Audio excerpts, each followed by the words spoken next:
मनुष्य क्या है, सबसे उत्कृष्ट है। तो उत्कृष्ट होने में क्या होने चाहिए, उसके सारी इंद्रियां अन्य जीवों की अपेक्षा उत्कृष्ट होनी चाहिए। लेकिन यहाँ तो देखा जाए तो आँख ही एक ले लीजिए, वो आंखें मनुष्य की आंखों से भी तेज पशुओं की आंखें, पक्षियों की आंखें, गिद्ध, कबूतर इत्यादि ऐसे पक्षी हैं, इनकी आंखें बहुत तेज है, मनुष्य से बहुत तेज है। और रात में तो मनुष्य को तो दिखाई नहीं देता, उल्लू तो रात में भी देख लेता है।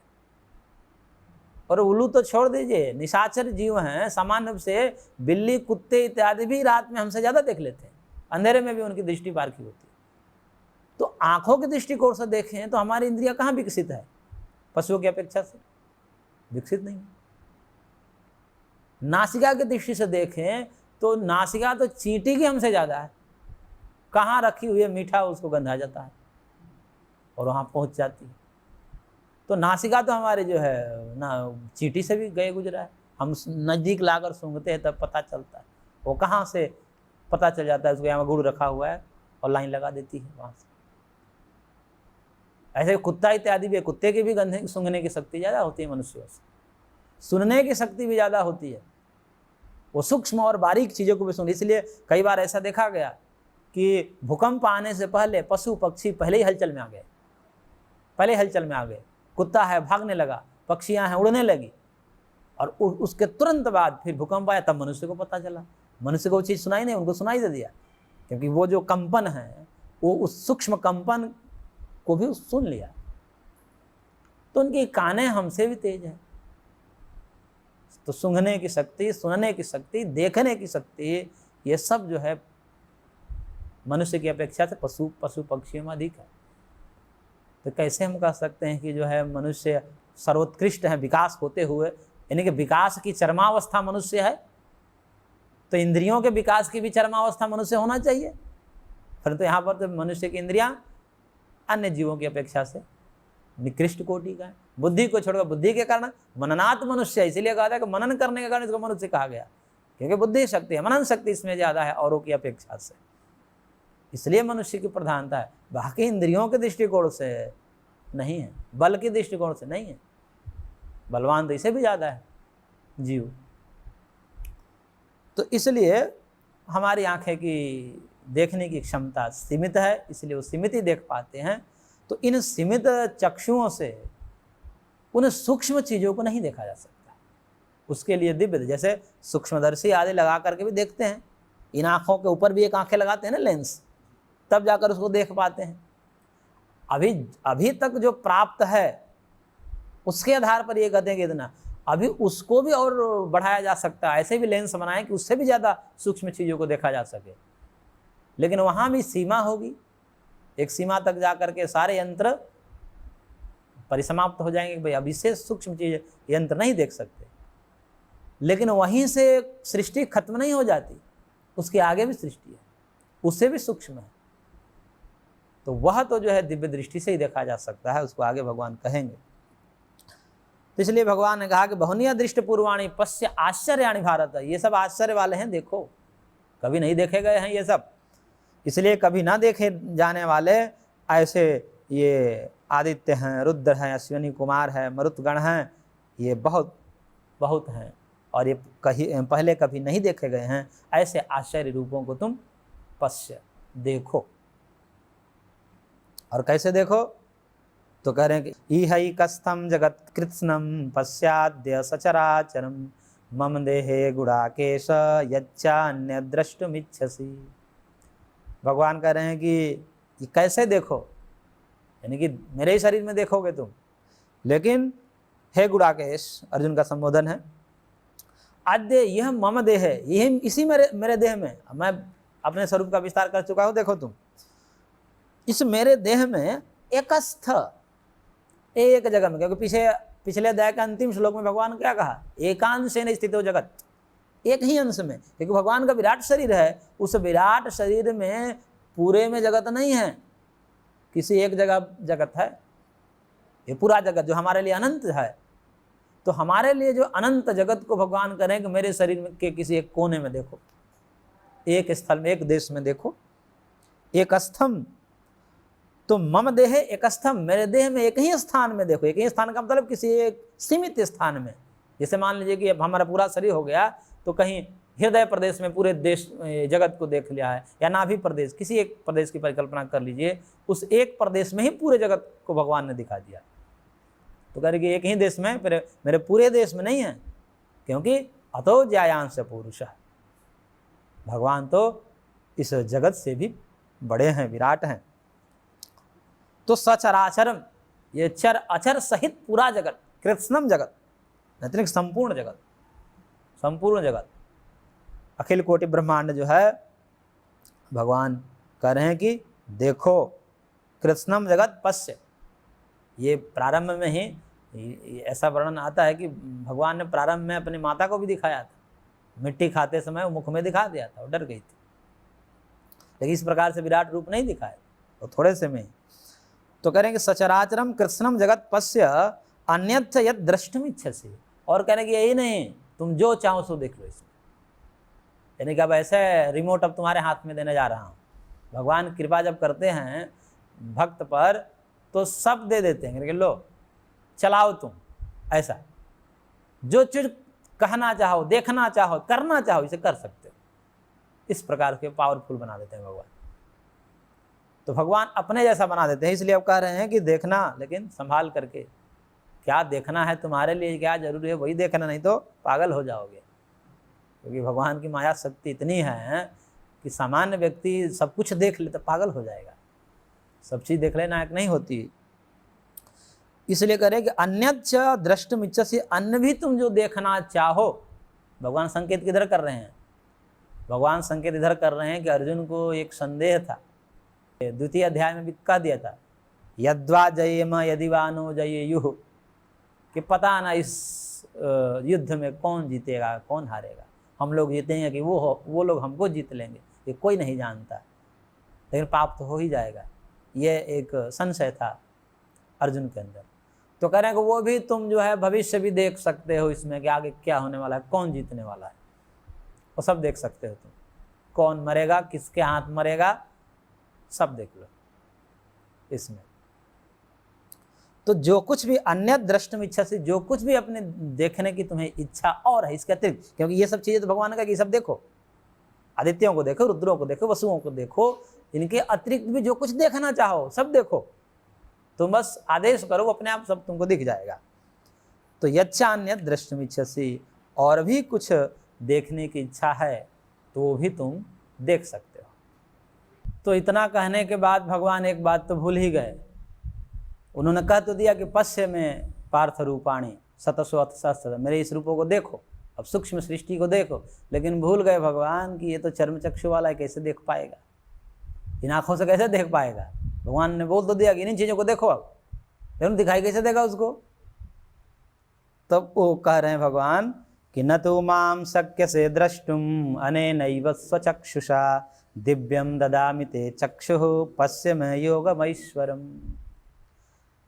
कह रहे हैं पर एक बात है कि पर तुम देख नहीं सकते हो ना, न तो माम अनेन स्वचक्षुषा द्रष्टुम शक्य से, तुम मेरे उस दिव्य रूप को इन सामान्य चर्म चक्षुओं से नहीं देख सकते। तुम्हारी इंद्रियां उन सूक्ष्म जगत को देखने में असमर्थ है। ये स्थूल इंद्रियां हैं, स्थूल इंद्रियां स्थूल जगत को तो देख सकती है, लेकिन सूक्ष्म जगत को नहीं देख सकती, उस दिव्य अलौकिक स्वरूप को नहीं देख सकती। इसलिए भगवान कह रहे हैं कि नमाम अनेन स्वचक्षुषा द्रष्टुमेव न शक्य से अतः ते दिव्यम चक्षु ददामि, अब मैं तुमको दिव्य चक्षु देता हूँ और दिव्य दृष्टि देता हूँ।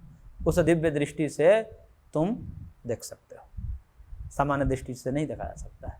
तो ददामि दिव्यम ते चक्षु, एक शायद किसी ये आदर्श वाक्य है किसी के साथ, जो नेत्र कोई चिकित्सालय मैंने पढ़ा था कहीं, दिव्यम ददामि चेक्षक, जहाँ नेत्रदान करते हैं ना, तो नेत्र वाले हॉस्पिटल का ये टैगलाइन है, दिव्यम ददामि ते चक्षु, मैं तुमको दिव्य चक्षु दूंगा, ऐसा करके। तो इतना अंश, आगे भी कई अंश गीता से कार्य, जैसे मैंने पिछले भी अध्याय में बताया था कि जैसे ये LIC वाले हैं, जीवन बीमा वाले, उन्होंने योगक्षेमम वहाम्य हम, गीता के एक अपने उन्होंने आदर्श वाक्य बना दिए। ऐसे ही जो है ये नेत्र वाले दिव्यम ददामि ते चक्षु, आगे भी नभम स्पर्शम दिव्यम आएगा एक, कि वो भी जो है वायुसेना वालों ने टैगलाइन बनाया उसको। तो दिव्यम ददामि ते चक्षु पश्य में योगम ऐश्वरम, कह रहे कि मैं अब तुमको दिव्य दृष्टि दूंगा, दिव्य चक्षु दूंगा, जिसके द्वारा तुम देख सकते हो, इसके द्वारा नहीं देख सकते। ये तो संसार के लिए बनाया है, स्थूल जगत को देखने के लिए इंद्रियां बनाई हैं, सूक्ष्म जगत को नहीं देखा जा सकता। इसलिए मैं दिव्यम ददामि ते चक्षु, और उससे क्या करो, मैं योगम ऐश्वरम पश्य, उसके द्वारा, उस दिव्य नेत्र के द्वारा, दिव्य दृष्टि के द्वारा मेरे उस परम ऐश्वर्य रूप को तुम देखो। फिर भगवान दिव्य दृष्टि प्रदान करते हैं, और दिव्य दृष्टि प्रदान करने के बाद, क्योंकि ये प्रसंग कहाँ चल रहा है, ये प्रसंग चल रहा है धृतराष्ट्र को संजय सुना रहे हैं वहाँ, कि भाई क्या क्या हुआ, उसने पूछा था कि क्या क्या हुआ बताओ। तब भगवान, हालांकि वो बाद में ही कुछ लाइव टेलीकास्ट नहीं कर रहा था, कुछ विलम्ब से कर रहा था, क्योंकि जिस समय हमने पूर्व में बताया था कि जिस समय 10वें दिन ये जो अर्जुन के द्वारा ये जो भी गीता को उपदेश अर्जुन को किया भगवान ने, वो पूरा गीता का उपदेश जो धृतराष्ट्र को संजय ने सुनाया, वह 10वें दिन युद्ध के, जिस दिन भगवान के उसके द्वारा, भगवान के द्वारा और उनके रणनीति के द्वारा भीष्म को धराशायी कर दिया गया, भीष्म को गिरा दिया गया, तब वो सुनाने गया था खबर कि भीष्म भी गिर गए। अब क्योंकि जब तक भीष्म थे तब तक कुछ नहीं हुआ था, क्योंकि जिसके सेनापति साक्षात भीष्म है, उसको कौन हिला सकता है। तो 9 दिन तक तो कुछ हुआ ही नहीं, कुछ नहीं हुआ। एक दिन तो ऐसे आक्रोश में आ गए कि लग रहा था कि पूरे सेना को धराशायी कर देंगे, एक दिन में ख़त्म कर देंगे युद्ध भीष्म। तब मीटिंग बुलाई भगवान ने शाम को कि ऐसा नहीं होगा। तब जब फिर वो शिखंडी आदि की कहानी आती है, उसके बाद उनको सरसैया पर लुटा दिया जाता है, तब वो सुनाने जाता है खबर कि भीष्म गिर गए। तब उसको इच्छा होती कि और क्या क्या हुआ बताओ थोड़ा हमको। तब बताते हैं वहाँ संजय उस समय, क्योंकि संजय को दिव्य दृष्टि व्यास जी ने दिया था कि देखना चाहो, उसको दे रहे थे धृतराष्ट्र को, लेकिन मना कर दिया कि अब जीते जी नहीं देख पाए, तब मरते समय क्या देखेंगे। जीवित पुत्रों का मुख तो नहीं देख पाया, तो मरते हुए पुत्रों का मुख कैसे देख पाएंगे, इसलिए मैं नहीं देख पाऊंगा, मना कर दिया उसने। तो संजय को देकर कहा कि जब इच्छा हो तुम तो इससे आप सुन सकते हो, आंखों देखा हाल ही सुना देगा आपको। तब संजय उवाच, संजय कह रहा है धृतराष्ट्र, एवं मुक्त्वा ततो राजन महायोगेश्वरो हरिः दर्शयामास पार्थाय परमं रूपम ऐश्वरम। कहने के हे राजन, धृतराष्ट्र के लिए संबोधन कर रहे हैं संजय। महायोगेश्वर हरिः, महायोगेश्वर संबोधन दे रहे हैं संजय भगवान के लिए कि योगों का योग जो महायोग है और उसका ईश्वर है, यानी कि कर्म योग, ज्ञान योग, भक्ति योग, ये समस्त प्रकार के योगों का जो अधिष्ठाता है, स्वामी है, वह महायोगेश्वर कौन है? हरि ही, भगवान साक्षात समस्त पापों का हरण करने वाले हरि है। एवं उक्त्वा, ऐसा कह करके, ततः पार्थाय परमं ऐश्वरम रूपम दर्शयामास, इसके बाद भगवान ने दिव्य दृष्टि प्रदान कर दी और दिव्य दृष्टि प्रदान करके अपने स्वरूप को दिखाया, अर्जुन को दिखाया। क्या दिखाया? तो ये संजय के मुख से बोला जा रहा है। संजय कह रहा है कि क्या क्या अर्जुन ने देखा वहां पर। अनेक वक्त्र नयनम अनेकाद्भुत दर्शनम अनेक दिव्याभरणम दिव्यानेकोद्यतायुधम। कह रहे हैं कि अनेक वक्त्र नयनम, ऐसा देखा कि अनेक मुख हैं उनके, अनेक नयन हैं, अनेक मुख देखा भगवान के, अनेक नयन देखा भगवान के, अनेकाद्भुत दर्शन, ऐसा अद्भुत दर्शन कभी नहीं देखा था, ऐसा ऐसा देखा। अब ऐसे उस दृष्टिकोण से देखे तो वैश्वानर हैं भगवान, भगवान वैश्वानर में जितनी भी आंखें हैं भगवान की ही तो आंखें हैं, जितने भी मुख है भगवान के ही मुख है। तो इस प्रकार से अनेक मुख, अनेक आंखें, सहस्र शीर्षा पुरुषा सहस्राक्ष सहस्रपाद, वेदों में जो कहा कि भगवान के सहस्र शीर्ष है, सहस्त्र नेत्र हैं, तो अनेक नेत्र अनेक मुख वाले भगवान को देखा और अद्भुत दृश्य देखा। और कैसा देखा? अनेक दिव्याभरणम, बहुत सारे दिव्य आभूषणों से युक्त भगवान के उन स्वरूपों को देखा कि दिव्य आभूषण, कैसे कैसे आभूषण है। तो दिव्य आभूषण से युक्त भगवान के ऐसे स्वरूप को देखा जो नाना प्रकार के मुख वाले हैं, नाना प्रकार के आंखों वाले हैं। दिव्या अनेकोद्यता युद्धम, ऐसे ऐसे दिव्य अस्त्र शस्त्रों को देखा जैसे हाथ में उठाए हुए हैं। पीछे हमने फोटो लगाया है, उस फोटो में भी ऐसे ऐसे हथियार के लेकर, शस्त्र लेकर उद्यत हैं, जैसे लड़ाई के लिए योद्धा उद्यत हैं। उस रूप में भगवान को देखा, उस विश्वात्मा को इस रूप में देखा कि वह अनेक आयुधों को लेकर जैसे युद्ध के लिए तत्पर है, ऐसे आंखों में जो है क्रोध की अग्नि जल रही है, उद्यत हैं शस्त्र लेकर के युद्ध के लिए, ऐसे रूपों को देखा। तो बहुत से दिव्य शस्त्रों को हाथ में उठाए हुए और युद्ध के लिए उद्यत, ऐसा देखा। और क्या देखा? तो कह रहे हैं, संजय कह रहे हैं, दिव्य माल्याम्बरधरम दिव्य गंधानुलेपनम सर्वाश्चर्यमयम देवम अनंतम विश्वतो मुखम। करें कि दिव्य माल्याम्बरधरम, दिव्य मालाओं और वस्त्रों से युक्त भगवान के स्वरूप को देखा कि दिव्य मालाएं पहने हुए हैं, सामान्य मालाएं नहीं, ऐसा माला देखा नहीं है, दिव्य माला। तो दिव्य माला और वस्त्रों को धारण किए हुए उनके स्वरूप को देखा। और कैसे देखा? दिव्य गंधानुलेपनम, दिव्य गंध का लेप, ऐसा सेंट मारे हैं कि सब सुगंध आ रही है उसको, सारे दिशाएं जो है सुगंध से सुगंधित हो रही है। तो वो सुगंध को देखा, अनुभव किया उसने अपने नासिका से, तो उसको लगा कि ऐसा गंध कभी देखा ही नहीं, कभी सूंघा ही नहीं। ऐसे उनके शरीर से जो है दिव्य गंध आ रहा है, उन गंध से उनका सारा शरीर लेपित है। तो दिव्य गंधानुलेपनम सर्वाश्चर्यमयम, क्या कहें, कह रहे हैं कि बहुत आश्चर्य की बात, ऐसा शोभनीय और ऐसा आश्चर्यमय स्वरूप देखा, अनंतम, अनंत स्वरूप जिसका कहीं अंत नहीं है। देखना चाह रहा है कहाँ से कहाँ तक इसका अंत है, देख रहा है, देखते जा रहा है, कहीं अंत ही नहीं मिल रहा है। ऐसे भगवान के अनंत स्वरूप को देखा। कैसा? विश्वतो मुखम, सारे चारों तरफ मुख ही मुख दिखाई दे रहा है, जिधर देखे भगवान का मुख ही मुख दिखाई दे रहा है। विश्वतो मुखम, सबोर मुख वाले ऐसे परमात्मा को अर्जुन ने देखा। और ऐसा दिव्य प्रकाश जिसके लिए कि आंखें चौंधिया जाए, सामान्य आंखें तो फूट ही जाएगी, क्योंकि वो दिव्य चक्षु थी इसलिए बर्दाश्त कर रही थी, नहीं तो सामान्य चक्षु तो जो है देख ही नहीं सकती। इसलिए कह रहे हैं संजय कि दिवि सूर्य सहस्रस्य भवेदुपदुत्थिता यदि भाः सदृशी सा स्यात् भासस्तस्य महात्मनः। करेंगे जैसे आकाश में 1000 सूर्य एक साथ चमक जाए, प्रकाशित हो जाए। एक सूर्य, जैसे एक सूर्य और तपती दोपहरी 12 बजे का समय हो, कितना तीक्ष्ण प्रकाश होता है। सुबह वाले में तो हम देख भी सकते हैं, उस पर त्राटक भी कर लेते हैं, लेकिन दोपहर वाले में आंखें फूट जाएगी, आंखें की रोशनी चली जाएगी। एक व्यक्ति ऐसा ही, उसको किसी ने बता दिया होगा, ज्ञान दे दिया होगा कि जो त्राटक किया करो। तो त्राटक होता है कि जिस समय सूर्योदय होता है उस समय तत्काल किया जाता है, उसने प्रकाश में कर दिया, उसकी आंख की रोशनी चली गई। तो सुबह में ही थोड़े देर के बाद 10 मिनट के बाद ही कर दें तो आंखें की रोशनी चली जाएगी, इसलिए ऐसी मूर्खता नहीं करनी चाहिए।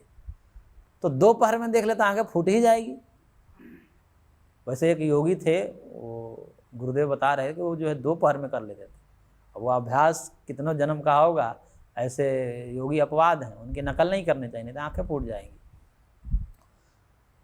तो कह रहे हैं कि एक ही सूर्य जो है, इसी सूर्य को देखने में हमारी ये आंखें फूट जाती है, इसकी रोशनी चली जाती है। तो कह रहे हैं कि ऐसा दिव्य प्रकाश मानो इस आकाश में 1000 सूर्य एक साथ चमक उठे हों, ऐसी प्रकाश, ऐसी आभा, ऐसा आलोक, प्रकाश की तीक्ष्णता इतनी है कि आंखें बर्दाश्त नहीं कर रही है, अर्जुन की आंखें बर्दाश्त नहीं कर रही है। इसलिए सूर्य सहस्रस्य युगपद उत्थिता, मानो 1000 सूर्य एक साथ उदय हो गए हैं, ऐसा प्रकाश भाह भवेत, ऐसा प्रकाश हुआ। सा तस्य महात्मनः भासः सदृश यदि स्यात्, मतलब करेंगे ये भी 1000 जैसा मानो 1000 भी फीके पड़ जाएं, ऐसा प्रकाश उस भगवान के विश्व जो विराट जो रूप हैं, उस रूप का तेज इतना है कि मानो 1000 सूर्यों के प्रकाश भी फीके पड़े। यदि कह रहे हैं मतलब शायद ही 1000 सूर्य के प्रकाश भी उसके सामने टिक पाए, यानी कि नहीं टिक पाए। कहने का तात्पर्य है कि नहीं टिक पाए, इतना दिव्य तेज दिव्य प्रकाश उनके अंग प्रत्यंगों से निकल रहा है और अर्जुन उसमें विस्मय हो रहा है। और फिर कह रहा है कि क्या देखा अर्जुन ने, तत्रैकस्थं जगत्कृत्स्नं प्रविभक्तम् अनेकधा अपश्यत् देवदेवस्य शरीरे पांडवस्तथा। वही भगवान ने जो पूर्व में बात कही थी, यही कस्थम जगत्कृत्स्नं, मेरे इस शरीर के एक ही देश में देखो। तो जैसे भगवान ने कहा था वैसे ही ठीक ठीक देखा। तब अर्जुन के द्वारा क्या देखा गया, तो तत्र एकस्थम जगत्कृत्स्नं। तो इसलिए उस पांडव अर्जुन ने अनेकधा प्रविभक्तम, अनेक प्रकार से प्रविभक्त, क्योंकि सृष्टियां बहुत प्रकार के हैं, बहुत प्रकार की सृष्टियां, कर्मों के अनुरूप नाना प्रकार की सृष्टियां हैं।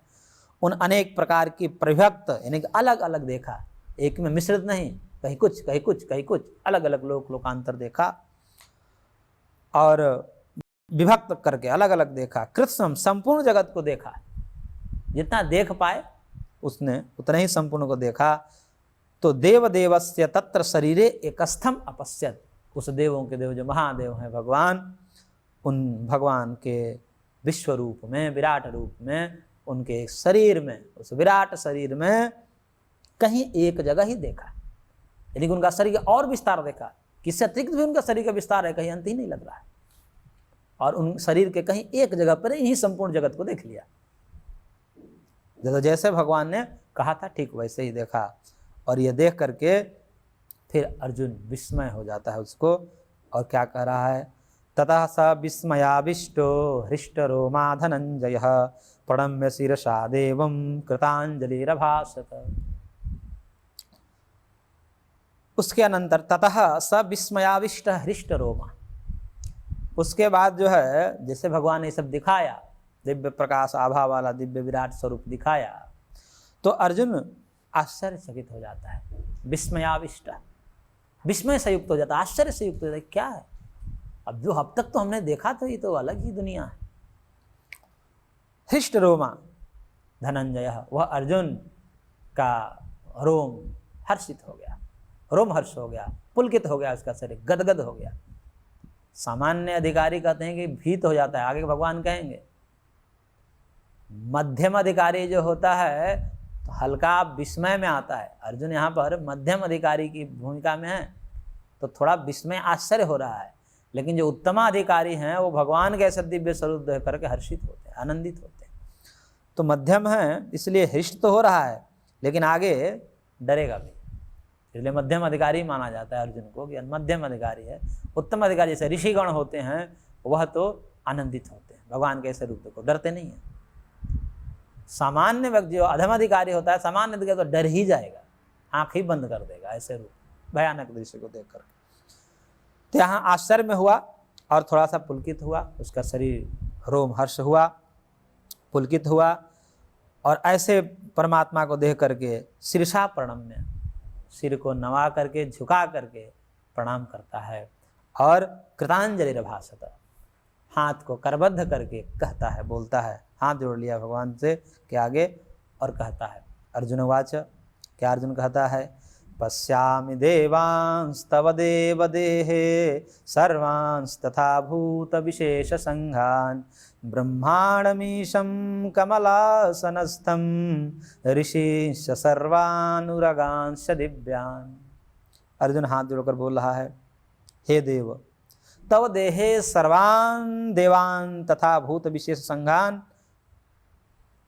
करेंगे आपके इस देह में मैंने क्या देखा, तो करेंगे सर्वान् देवान, सारे देवों को देखा। देवों की जितनी कोटियां होती हैं, 33 प्रकार के देव बताए जाते हैं, 33 कोटि देव जो हैं, उन समस्त देवों को देखा।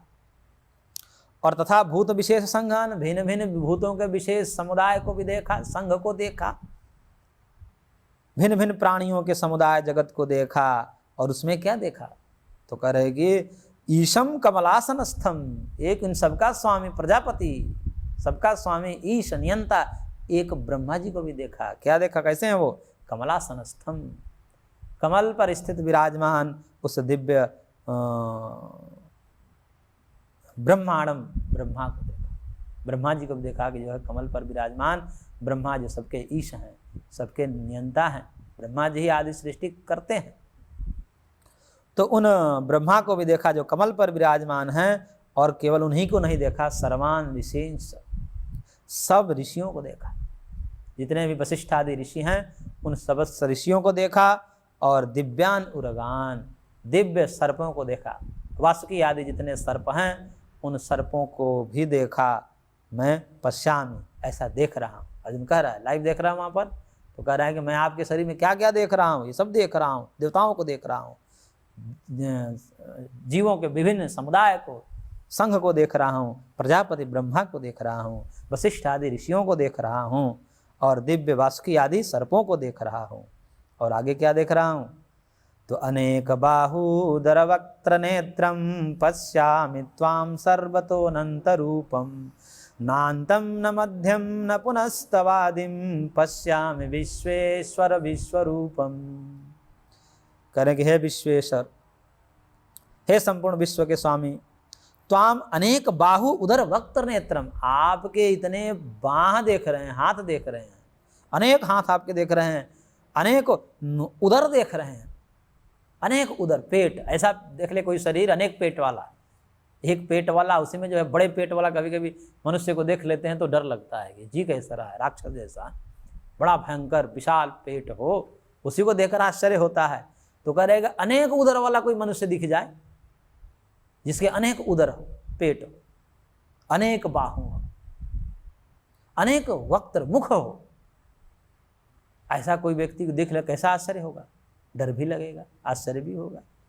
इसलिए हे विश्वेश्वर, हे विश्वरूप परमात्मा, आपका न मैं आदि देख पा रहा हूँ, न अंत देख पा रहा हूँ, न मध्य देख पा रहा हूँ, चारों तरफ आपके मुख, चारों तरफ आपके बाहु, चारों तरफ आपके उदर, ऐसा मैं विस्मयकारी रूप दिख रहा हूँ।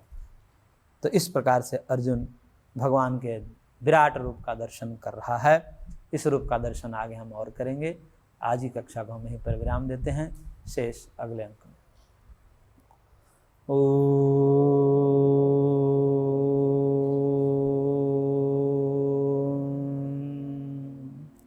शांति शांति शांति।